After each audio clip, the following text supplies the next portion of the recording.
I was 17 the first time my parents looked at me like I was a criminal. Not disappointed. Not angry. Just cold. Like I was some stranger who had broken into their home and violated their trust. And all it took was one lie from my sister to flip the switch. My name's Daniel. I'm 27 now, but what I'm about to tell you started a decade ago. Back when I still thought family meant something. Back when I was still naive enough to believe blood was thicker than water. Back when I still trusted my parents. We lived in a modest, two-story home in a quiet suburban neighborhood.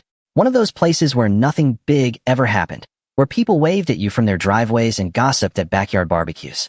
My dad, Richard, was a factory foreman. My mom, Lorraine, worked part-time at the library. And then there was my older sister, Rachel, the golden child, the one who could do no wrong. She was 19 then, already in community college, already being praised for her ambition and independence. And me?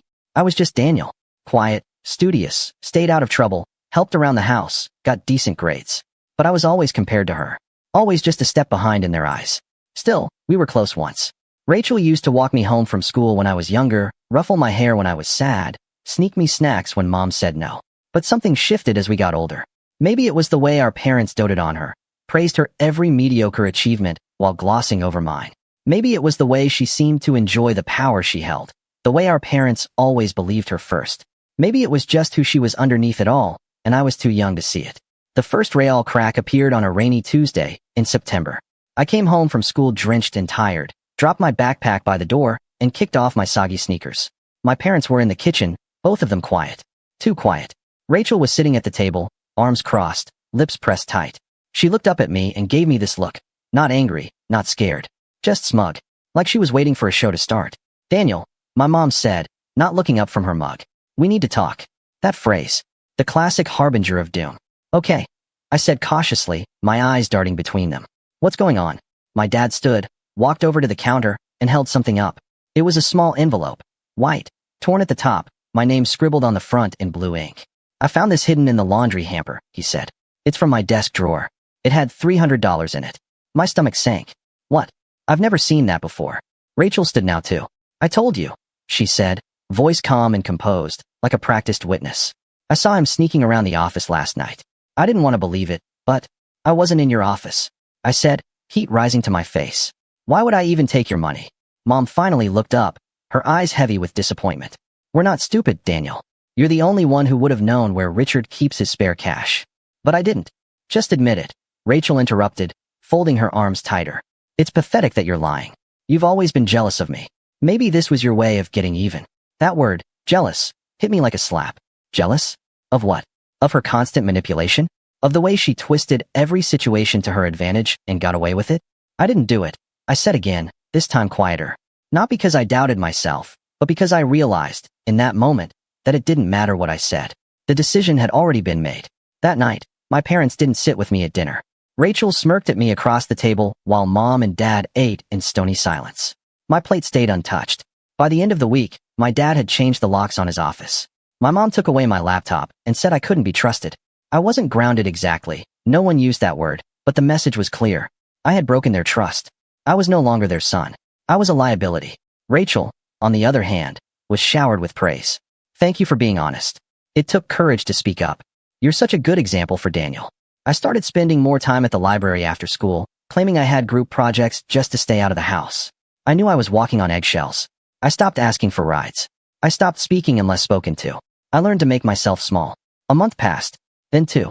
Eventually, the $300 incident faded from daily conversation, but the tension never did. The air in the house remained thick, quiet, and cold. I began to notice things, missing pieces of jewelry, checks that took longer to clear, Rachel suddenly buying new clothes and gadgets, despite claiming she was broke. But I knew better than to say anything. I'd already lost the benefit of the doubt. Until the night it happened again. I was in my room, half asleep, when I heard the raised voices downstairs. My mom's voice was shrill, panicked. My dad's was booming, accusatory. I crept to the top of the stairs and listened. "It was right there," my dad was yelling. "The emergency envelope. I checked it last week. It had nearly $2,000. Rachel's voice was muffled, but I caught enough. "I don't know what you're talking about. Why would I take it?" "Then Mom, we need to call the police.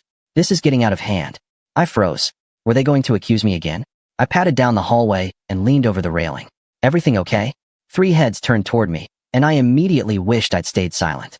Rachel's face was red, Her cheeks flushed, her eyes glassy. Dad took one step forward. Don't play dumb, Daniel. You're not going to gaslight us again. Not this time. And there it was. Again. No evidence. No questions. Just blame. I should have stayed quiet. But something in me snapped. I didn't even know you had $2,000 stashed in the house, I said. And if I was going to steal from you, don't you think I'd at least try to make it look like someone else? Or not use the exact same method as last time? Rachel shot me a glare so sharp it could cut steel. Enough, Mom said. Just go to your room, Daniel. And I did. Because arguing was pointless. Because my words didn't matter. That night, I cried for the first time in years. Not because I was scared. Not even because I was angry. But because I realized that no matter what I did, I would always be the villain in their eyes. The scapegoat. The disappointment. I started to mentally count down the days until I turned 18. I had some money saved from tutoring jobs and odd gigs. It wasn't much, but it was enough to get a shared apartment and a used car. I just had to survive a few more months in that house. I didn't speak to Rachel again unless I had to. She kept her distance too, probably satisfied that she'd once again gotten away with whatever stunt she'd pulled. My parents didn't notice the tension. Or maybe they did, and just didn't care. But then, 1 week before my 18th birthday, something happened that shifted everything. Not publicly, not yet, but inside me. I came home late from work to find Rachel sitting in the driveway in her beat-up car, frantically texting on her phone. I almost walked past her without saying a word, but she rolled down the window. Hey, she said, her voice different, less smug, more desperate. Can you lend me $50? Just until Friday. I stared at her, my expression blank. You want me to give you money? After everything. She blinked. Oh, come on. Don't be dramatic. It's just 50. I said nothing. She huffed. You still mad about that stupid money thing? You seriously need to grow up, Daniel. I leaned in a little, lowered my voice. Did you take the money from Dad's drawer? And the emergency envelope? She paused. For half a second, her eyes flicked away, and then she scoffed. Please. You think I'd be dumb enough to leave a trail? She didn't even deny it. Not really. I stood there, frozen, the night air suddenly colder. That was the moment I decided I was done being quiet. Done playing the scapegoat. I didn't know how or when. But I knew one day, I'd make sure the truth came out. And when it did, I wouldn't just get an apology. I'd get justice. And that justice would begin the moment they needed me most. I didn't say anything to Rachel that night. I just turned and walked into the house, quietly closed the door behind me, and sat on the edge of my bed in the dark, replaying her words in my head. You think I'd be dumb enough to leave a trail? Not a confession. Not quite. But it was close enough. And more than anything, it confirmed what I had been suspecting for years. She was behind the missing money. She'd been manipulating our parents, lying through her teeth, and somehow turning it all on me. And worse, they believed her. Every single time. Over the next week, I began packing what little I owned. Not in boxes, that would have drawn attention. Just little by little. Clothes stuffed into a duffel bag. My notebooks and tutoring materials neatly arranged in my backpack. The few personal keepsakes I had were tucked into the lining of my jacket. My plan was simple. Turn 18, take the job I'd been offered at a computer repair shop downtown, and move into the room a friend's cousin had available for rent. I didn't expect a goodbye. I didn't want one. My birthday came and went with almost no acknowledgement. Rachel gave me a half-hearted happy birthday at breakfast without looking up from her phone. My mom asked if I wanted leftover lasagna from 2 nights ago. Dad didn't even speak to me that morning. No cake. No card. No family dinner. Just silence, like I'd already stopped existing in their eyes. Fine by me. That afternoon, while they were both out running errands, I grabbed my things and walked out the front door without a word. The moment I stepped off the porch, I felt lighter. Like I could breathe for the first time in months. Maybe years. Life on my own was rough at first. The room I rented was barely big enough for a mattress and a fold-up desk. The walls were thin, the water pressure weak, and the rent ate up more than half my paycheck. But it was mine. No judgment. No accusations. Just quiet, blessed freedom. I didn't speak to my family for nearly 3 years after that. Not because I was being petty. Okay, maybe a little. But mostly because I needed space to become someone else. Someone who wasn't defined by their disappointment. During that time, I worked my way up from repairing cracked laptop screens and removing malware to actually building custom systems and managing the store's small team. I started taking community college courses in the evenings, mostly IT certifications, and even picked up freelance work on the side. My boss liked me. My clients trusted me. And for the first time in my life, I trusted me. But then, out of nowhere, came the message that dragged me back into their orbit. It was a Tuesday night. I had just finished helping a small business owner recover a nearly corrupted hard drive, and I was walking home, feeling pretty good about myself, when my phone buzzed. Unknown number. Hi Daniel. It's Mom. I know it's been a while, but we really need to talk. Please call me. I stopped in the middle of the sidewalk, rereading the message over and over. My heart started racing, not with excitement, but with something darker. Dread. Confusion. A flicker of hope I tried to immediately squash. I didn't reply. A few days later, another message came in, this time from Rachel. Hey, I think Mom and Dad want to apologize. They're going through some stuff. Just talk to them. It's been long enough. The nerve. Apologize? After 3 years of radio silence? After letting me walk out of their lives without a second thought? And only now they wanted to talk? I ignored it again. But the messages kept coming. From my mom, my dad, finally. Even a couple of family friends I hadn't spoken to in years. Something was clearly going on. And eventually, my curiosity got the better of me. I agreed to meet them for coffee. Neutral ground. Public place. No chance of a screaming match. When I walked into the cafe, they were already sitting at a corner table. Mom with her hands clasped tightly in front of her, Dad staring into his untouched coffee, and Rachel nowhere in sight. I almost turned around and left right then. Daniel, Mom said, standing quickly. You look good. Thanks, I said cautiously, sitting down across from them. There was a long, awkward pause. Then Dad cleared his throat. We owe you an apology. I raised an eyebrow. That's new. He winced. We were wrong. About a lot of things. Mom jumped in. Rachel, she's not the person we thought she was. And just like that, it all came spilling out. Turns out, Rachel had been stealing from them for years. Not just the envelope incidents, but bigger things too. She'd taken credit cards out in their names. Racked up debt. Pawned family heirlooms. Lied about tuition payments and spent the money on trips with her boyfriend. It all came to light when the bank called about a foreclosure warning they'd never seen coming. She told us you did it, Mom said quietly, tears in her eyes. And we believed her. I don't know why. I guess we didn't want to see the truth. I sat there listening. Part of me wanted to scream. Part of me wanted to cry. But most of me just felt empty. Like I'd waited years for this moment, and it somehow meant nothing now. We're sorry, Dad said again. We were fools. I looked at them. Really looked at them. They looked older, more tired. Worn down. What do you want from me? I asked finally. They exchanged a glance. We need help, Mom said. Financially. Of course. And there it was. The real reason they reached out. Not because they missed me. Not because they wanted to rebuild the relationship. But because they were broke, desperate, and I, the son they cast out, was now their best chance. I didn't answer right away. I told them I needed time to think. And I walked out. That night, I dug through my cloud backups and pulled out the old voice memo app one used to use on my cracked iPod Touch. I remembered recording a few things back in the day, back when I felt like I needed proof of my side of the story. Just in case. And sure enough, there it was. A scratchy, low-quality recording from my room. Rachel's voice, as clear as day. You seriously think I'd be dumb enough to leave a trail? Please. If they want to keep handing me money and blaming you, that's their problem. I stared at the screen, my heart pounding. I tried to warn them. Subtly. Carefully. Years ago, I'd left a note in Dad's desk drawer with suspicions about Rachel's spending habits. After the second time I got blamed. I'd even emailed Mom once anonymously with screenshots of Rachel's public Venmo transactions, showing expensive brunches and shopping trips. They never listened. But I kept the receipts. All of them. And now they were begging me for help. I smiled for the first time that day. Because I finally had something they couldn't ignore. I didn't sleep that night. Not because I was stressed, far from it, but because I couldn't stop replaying every single moment from the last decade. Every lie, every sideways glance. Every time I came home to cold stares and slammed doors. Every instance where I second-guessed myself and wondered if I was the problem. And now, the same people who once looked at me like I was something they scraped off their shoe were sitting in a cafe begging me for help. The irony was almost poetic. I stared at the dusty old iPod Touch resting on my nightstand. That single recording, it wasn't enough to burn everything down, but it was something. It was proof. Not for them. They already knew the truth now. But for me, it proved I hadn't imagined it. That I wasn't crazy.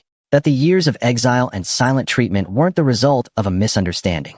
It was all real. And I had survived it. But I wasn't interested in revenge. Not yet.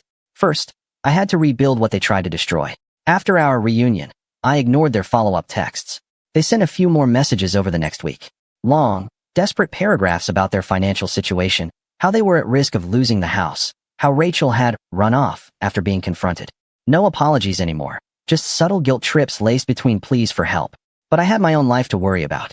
The truth was, even though I'd found a semblance of stability since leaving, I wasn't exactly thriving.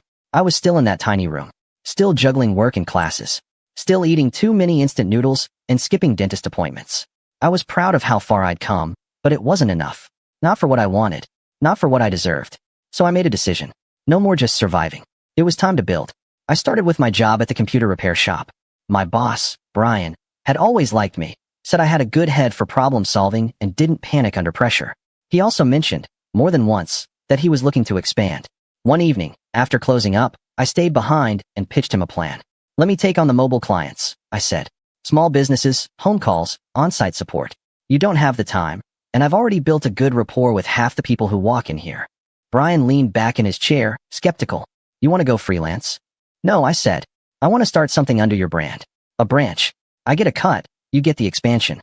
Low risk for you, and I do the legwork. He rubbed his chin for a long time before nodding. You put together a plan, and we'll talk. That weekend, I skipped my usual downtime and built a proposal. Pricing tiers, marketing strategies, service outlines, the works. I even built a basic website and designed a logo using a free trial on a design site. Brian was impressed. Within a month, I was taking calls directly, setting appointments, walking into offices and homes wearing a navy blue polo with our logo embroidered on it. I bought a used hatchback, organized a mobile toolkit, and spent evenings polishing up the website and writing blog posts for SEO. The work was exhausting, but it was mine. And slowly, the money started coming in. Not a flood, but enough to start saving. I moved out of the cramped room and into a small studio apartment. Nothing fancy, but it had a real kitchen and a balcony that caught the afternoon sun. I bought a second-hand couch, a real desk, and even a tiny espresso machine. Small luxuries that felt like monuments. Around the same time, I finished my certifications and started bidding on larger freelance contracts. Network setups, server management for local shops, cybersecurity audits for clinics and law firms. I was always honest about being a solo operator, and people respected the hustle. Still, I kept to myself. No social media, no family updates, no old friends, just the grind. And then, one day, I got a message I wasn't expecting. From Rachel. It was short. Too short. I know you hate me. I don't blame you. But I need your help. I stared at the screen for a while.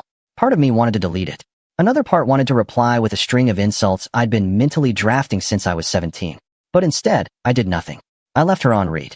Over the next few days, I got more messages from unfamiliar numbers. Clearly burner phones. All variations of the same theme. Please talk to me. I'm sorry. It wasn't supposed to go that far. I'm in a bad place. I have nowhere to go. I didn't respond. Until one message stood out. Mom and Dad told me you have money now. That you're doing well. I'm happy for you. Just remember who looked out for you when we were kids. You don't have to shut me out forever. I almost laughed. Looked out for me? That was rich coming from the girl who ruined my reputation and stole from our parents while framing me. But it was that last sentence that stuck with me. You don't have to shut me out forever. It wasn't an apology. It wasn't remorse. It was entitlement. As if she deserved forgiveness simply because she existed in my past. That was when I knew I hadn't hit rock bottom when I moved out. That moment was rock bottom. When I realized how deep the damage went. When I realized that no matter what I did, these people would always try to crawl back in through the cracks if I left them open. So I sealed them shut. I blocked her number. I changed my email. I added call filters to my phone. I didn't do it out of spite. I did it for peace. Months passed. The business grew. Brian officially made me a partner. We rebranded the company together and opened a second location. I hired my first employee, a kid named Felix who reminded me of myself at 17. Smart, quiet, and desperate for someone to believe in him. Life felt good. Not just stable good. And still, I didn't talk to my parents. Until one afternoon, I came home to find an envelope taped to my apartment door. No name, no address, just my first name scrawled in familiar handwriting. I opened it cautiously. Inside was a letter, handwritten, from my mother. She wrote about how hard things had become, how they'd sold the house, how they were living in a rental apartment now, barely able to afford groceries, how Dad had lost his job, how Rachel had disappeared again after borrowing money from one of their remaining friends, how she sometimes woke up and wished she could go back in time. And then, tucked at the bottom, was the kicker. We're sorry, Daniel. We know we failed you. But please, if there's any way you can help us, even just a loan, we'd be forever grateful. We're not proud of asking, but we're desperate. We don't know who else to turn to. It wasn't a threat. It wasn't manipulation. It was pure, raw desperation. And for a moment, I felt something stir in me. Not pity, but an old ache. The part of me that used to crave their approval. That had once looked at them like pillars. That had once just wanted to go home. But I couldn't go home. Because there was never really a home to begin with. Still, I didn't throw the letter away. I placed it on my desk. Sat with it. Thought about it. And then I opened a drawer and pulled out the old iPod Touch again. The one with Rachel's voice. And I thought about all the times I tried to warn them. All the subtle signs they ignored. The truth they refused to see. And I remembered the email I had sent Mom all those years ago. The one she never replied to. So I did something I hadn't done in 10 years. I printed that email. I printed the screenshots I had taken. I transferred the audio file to my laptop and had it transcribed. I stapled everything together, wrote a short note that said, "I tried. You just didn't want to hear it." And I mailed it to their address. No return label. No contact info. Just silence. I don't know what they did with it. But I do know that a week later, I got one last text from an unknown number before changing my number entirely. It simply said, "I didn't know." And I never replied. For a long time after that final message, I didn't know. Things were quiet. No more letters on my door. No more desperate voicemails from numbers I didn't recognize. No more shadows from the past creeping in through the blinds. But quiet doesn't mean peaceful. Because peace, for me, would have been closure. And there's no such thing as closure when the people who broke you are still out there, still breathing, still trying to spin the story in their favor, still painting you as cold, distant, ungrateful. I hadn't just walked away. I had won without ever having to say a word. And I knew that must have driven them crazy. That should have been enough. It should have. But every now and then, I'd hear whispers through old connections, mutual acquaintances, old classmates, people who still orbited the dying star that was my family. She said Daniel abandoned them when they needed him most. They lost everything, and he wouldn't even give them a loan. They treated him like royalty growing up, and this is how he pays them back. I didn't care about gossip. Not really. But it lingered, like smoke after a fire, the kind that clings to your clothes long after you've walked away from the flames. And then, one afternoon, Felix, my employee, came into my office holding a clipboard and looking a little pale. "Hey, you got a minute?" he asked, shutting the door behind him. "Sure," I said, spinning in my chair to face him. He hesitated, then held out a printed form. "I think this is a joke or something, but this came in through our contact page." I took it and scanned the top line. It was a service request form, one we usually used for business clients who wanted longer-term contracts. Name, Rachel Hawthorne. Company, Hawthorne Digital Solutions. Requested services, network installation, on-site security upgrade, cloud backup configuration. Estimated budget, $12,000. My heart skipped. Rachel? Opening a business? And using our form? I looked up at Felix, who was shifting awkwardly. "You didn't reach out to her, right?" "No. I figured you should see it first." "Good call."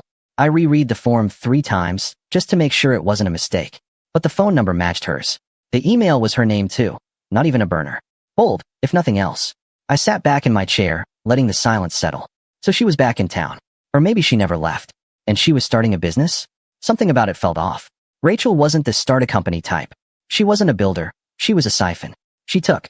She maneuvered. She manipulated. But she didn't create. Unless, of course, someone else had created it for her. I spent the rest of the day looking into it. Public business registry? Yep, Hawthorne Digital Solutions was listed under her name, filed 2 months ago. No listed partners. No official office location. Just a mailing address linked to a co-working space downtown. I dug deeper. Her business had a website. Glossy, slick, way more polished than I expected. SEO optimized. A full about page that painted her as a digital strategist with 10 years of experience managing high-profile IT projects. I almost choked laughing. Her experience consisted of stealing passwords off sticky notes and blaming it on me. But the part that really got my attention? Her client list. Most of them were vague. Local marketing firms, healthcare consultants, retail technology systems. No names. Except for one. Midstate Logistics. That name I recognized. They were one of the bigger contracts I'd been pursuing for nearly a year. A regional shipping company that needed a full-scale IT overhaul. We'd had coffee, meetings, sample quotes. And then, radio silence. Now I knew why. They'd chosen her. That's when the switch flipped. Because this wasn't just Rachel being Rachel. This was Rachel stepping into my world. My turf. And I knew her. I knew she'd never been able to land a contract that size without someone else's help. And I knew exactly whose name she must have dropped to get it. Mine. I leaned back in my chair and whispered to myself. "You just opened the wrong door, Rachel." Because I wasn't 17 anymore. And this time, I had leverage. The next day, I started planning. Step 1. Verify how she got the contract. I reached out to a contact I still had at Midstate, an old classmate named Eliana who worked in procurement. We weren't close, but we'd kept in touch here and there. I sent her a casual message.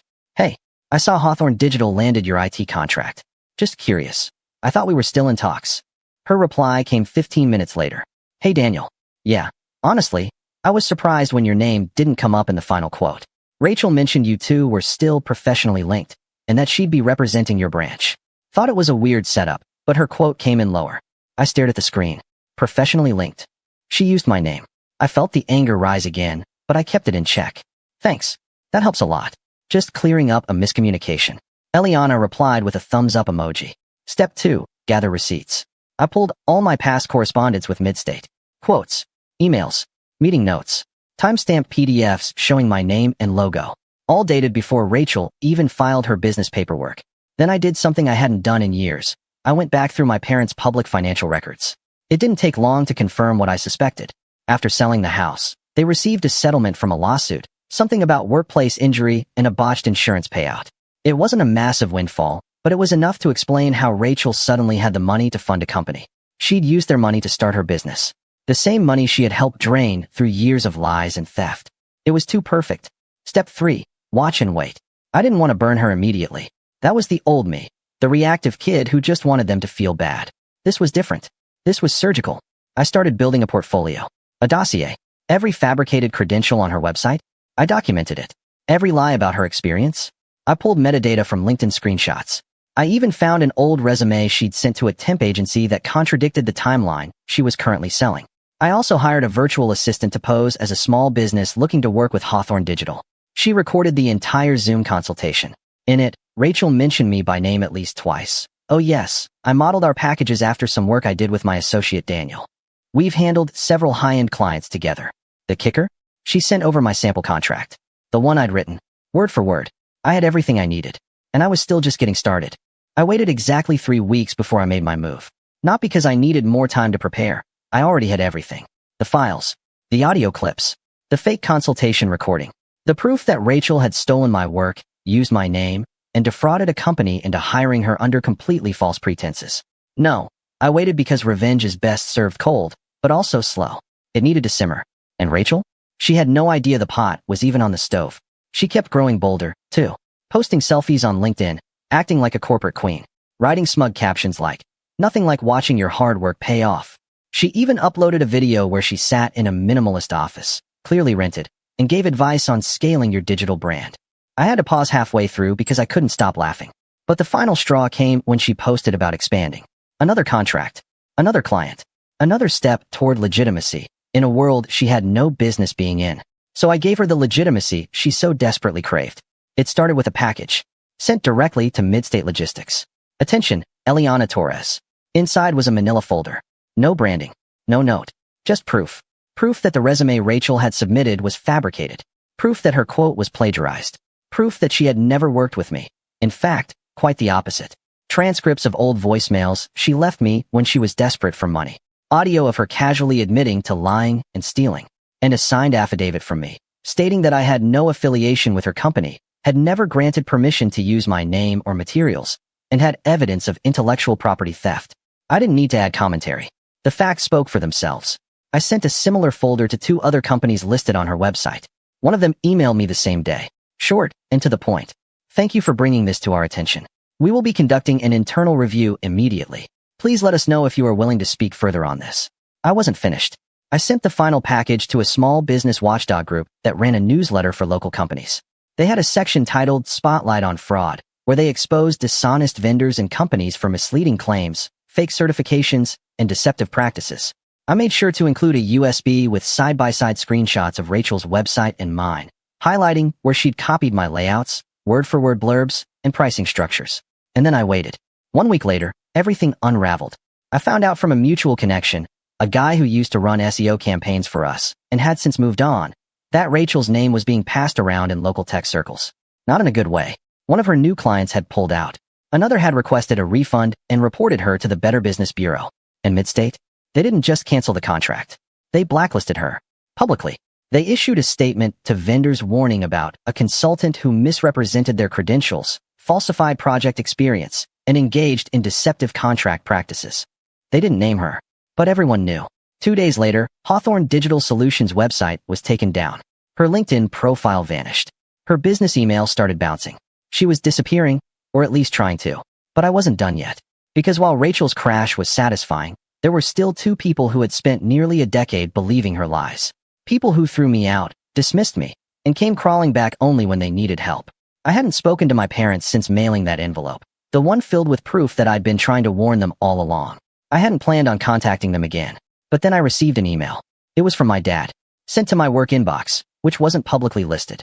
Subject, we understand now. Daniel, we've seen the news about Rachel. We received a letter from one of her clients with links to everything you sent. We didn't want to believe it. But it's all true, isn't it? We failed you. Not just once. Over and over. I don't even know how to ask for forgiveness. But if you ever want to talk, the door is open. Dad. I didn't reply. I forwarded the email to my personal inbox, archived it, and marked the original unread. They didn't deserve closure. And they certainly didn't deserve me. But what they did deserve was a mirror. So I wrote back, not to Dad, but to a small community newsletter in our hometown. The one that used to post wedding announcements, school achievements, and hometown success stories. I submitted an article under their local voices column. Not a tell-all, not a rant, just a story. The story of a young man falsely accused, cast out by his family, who started with nothing and built something meaningful, only to find that the same people who betrayed him were now reaching for his hand as they fell. I didn't use names, but the details were unmistakable. The story went viral locally. Comments poured in. People speculated. Some asked if it was real. A few even recognized the timeline and figured it out. I heard, through the grapevine, that my parents were mortified, that they stopped showing up to church, that they deleted their Facebook accounts, that their friends were quietly distancing themselves. All I had done was tell the truth. And the truth did what it always does. It burned away the lies. Rachel? She eventually resurfaced under a different name. Tried to start over in another city. I saw a press release months later where she was listed as Rachel H., consulting for a company in Oregon.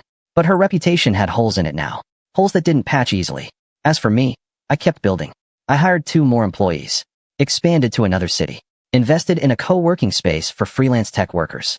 Built a mentorship program for young IT students who didn't have a support system. And I started living, really living, without constantly looking over my shoulder. One day, Felix asked me why I'd never spoken about my family. He wasn't being nosy, just curious. I smiled and told him the short version. They thought I stole from them, I said. Turns out, I was the one they couldn't afford to lose. He laughed, not realizing how true it was. And I realized, in that moment, that I was free, not just from them, but from who I used to be. They had tried to bury me in lies, but I used every ounce of their dirt as the foundation for something better. And in the end, they were the ones who had to live with what they'd done. I just had to keep building. They cut me off when I had nothing, and came crawling back when I had everything. So I gave them the one thing they never gave me: silence.